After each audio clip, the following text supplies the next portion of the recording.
si Vidi Aldiano meninggal, kita ucapkan turut berduka cita ya guys. Tapi Raja Bangsawan Satria Muda Pataudi makan dulu. Halo.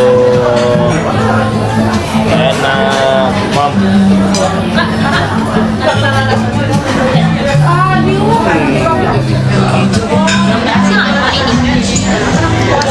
Kita makan dulu guys.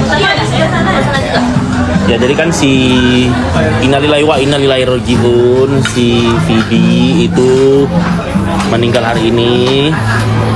Raja Bangsawan Satria Muda Pataudi mengucapkan bela sungkawa dan suka duka ya. Berduka cita ya namanya. Apa? Iya, berduka cita. Berduka cita. Oh ya. Nah, kemarin itu kan gue ada membongkar fakta tentang Vidi. Terus Rere Jelita di Kampung Nanjorimatu kan nggak terima. Padahal si Vidi itu terima loh dia, karena dia itu menyetujui. Kenapa dia menyetujui? Karena dia like pada saat itu. Cuman gue banyak bikin video TikTok itu, banyak rekan-rekan artis itu menyukai gue juga. Dan kalau kalian cek itu yang follow gue itu di TikTok itu banyak artis-artis Konoha. Cuman gue ini kan orangnya nggak terlalu bangga ya. Gue di like paling sekali dua kali gue kasih, tapi yang puluhan kalinya nggak gue kasih gitu. Jadi ya waktu Rere Jelita tidak setuju tentang fakta yang gue bongkar tentang Vidi, Vidinya nge-like.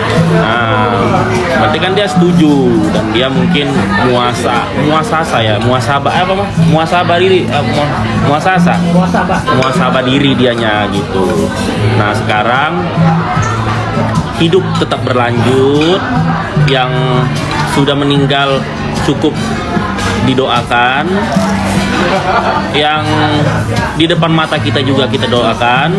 Tapi yang lebih penting adalah kita mendoakan orang-orang terdekat kita ya, orang-orang mendekat kita, kita harus berduka cita dulu dan mendoakan orang-orang dekat kita. Kalau orang lain nggak ada hubungan sama kita, nggak menguntung sama kita, ya udah cukup, ya udah gitu.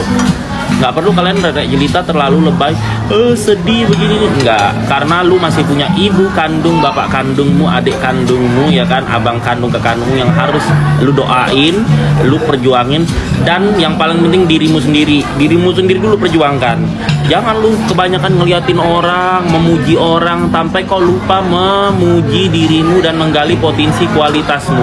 Nah orang-orang Konoha ini banyak jatuh kismin. Kenapa? Karena terlalu melihat, memuja dan kagum sama orang, tapi dia lupa menggali potensi diri sendiri. Makanya orang yang dia puji naik, dan elu sendiri Rere Jelita di Kampung Nanjorimatu.